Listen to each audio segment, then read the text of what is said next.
Thanks for watching Endgame Economics. If you enjoyed this video, hit subscribe. It's completely free for you, and it helps us continue making more videos like this. Imagine you're holding a €2 chocolate bar in a Brussels supermarket. If you trace that bar backward, past the sleek packaging, out of the store aisle, through the factory in the Netherlands, and onto a cargo ship sailing in reverse, you eventually reach the exact spot where its single most important ingredient was created. That journey ends in a West African rainforest. Here, a farmer with a machete splits open a cocoa pod. This is the origin point of the global chocolate supply chain and the human reality at the very bottom of it. This map of West Africa shows just how concentrated this market is. This farmer lives in Côte d'Ivoire, and by a wide margin, this single country dominates the global supply. They produce roughly 40% of all the cocoa grown on Earth, translating to about 2 million tons of raw beans every year. Now, look at how the profits actually split on this chart. Historically, the producers growing the crop capture a tiny 7% sliver of the total value. Meanwhile, the foreign processors and retailers take a massive 87% block. You can completely dominate the global supply of a raw material and still struggle to build wealth. The real money isn't made by growing the beans. The wealth is generated by the companies that roast, brand, and sell the finished chocolate. But the math here is starting to change. With an economy growing at over 6% a year, Côte d'Ivoire is actively rewriting its role. The government is executing a master plan to stop letting all that profit sail to Europe and to claw the manufacturing wealth back home. The strategy is straightforward. Stop being the farm and start being the factory. The government is pouring concrete for massive new processing plants. They now have over 1 million tons of installed grinding capacity, meaning they are physically capable of turning raw beans into cocoa butter and powder right on their own soil.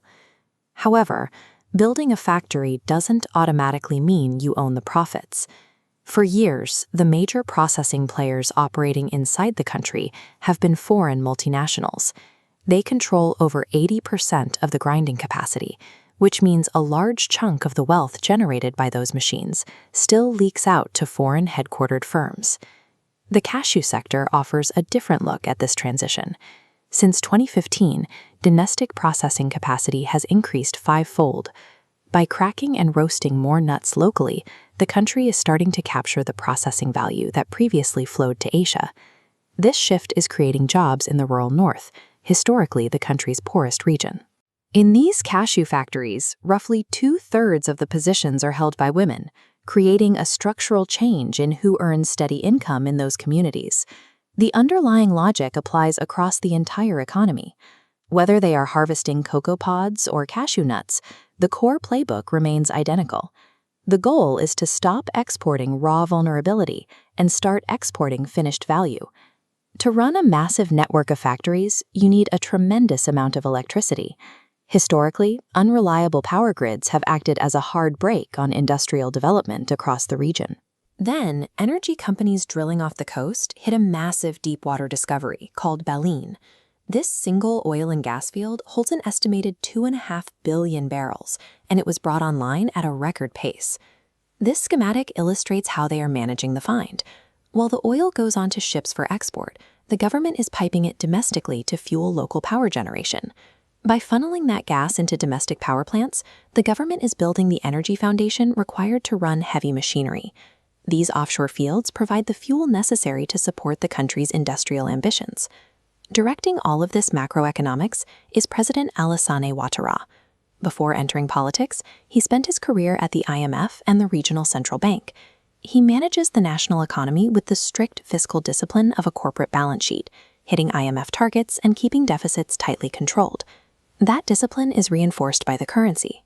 Côte d'Ivoire uses the CFA Franc, which is permanently pegged to the euro. While this means the country sacrifices the ability to set its own interest rates, it provides the extreme predictability required to attract massive foreign investments. But spreadsheets only capture part of the country. Outside the glittering office towers and official port data, there is a massive informal economy. Roughly 9 out of 10 working citizens are street vendors, market traders, or small-scale farmers operating completely without contracts, taxes, or safety nets. That creates a jarring split screen. Despite the shiny new infrastructure and the impressive GDP growth rates, the wealth does not trickle down evenly. Roughly a third of the population still lives below the lower middle income poverty line, surviving on less than $4.20 a day. The state has successfully engineered a world-class macroeconomic foundation that global investors trust. Yet, it is struggling to translate those top-line billions into daily security for the millions of citizens living entirely outside the formal system. Look at the sheer volume of goods moving through the ports, and the results of this strategy are undeniable. Côte d'Ivoire produces nearly 40% of the entire regional monetary union's output. It operates as the undisputed economic anchor and logistics hub of Francophone West Africa. Yet this entire economic machine orbits a single person. President Ouattara is 83 years old and recently secured a fourth term in an election where he captured nearly 90% of the vote, largely because his strongest rivals were barred from the ballot. When power is tied to an individual rather than strong institutions, investors worry about what happens next. The memory of the 2011 crisis, where a disputed election cost 3,000 lives, still looms over the country's recent stability. Côte d'Ivoire is currently managing a delicate balancing act. The country must navigate falling cocoa yields and global price shocks, but its long-term stability hinges on whether it can formalize its economy and enrich its citizens before a transition of power tests the strength of its institutions.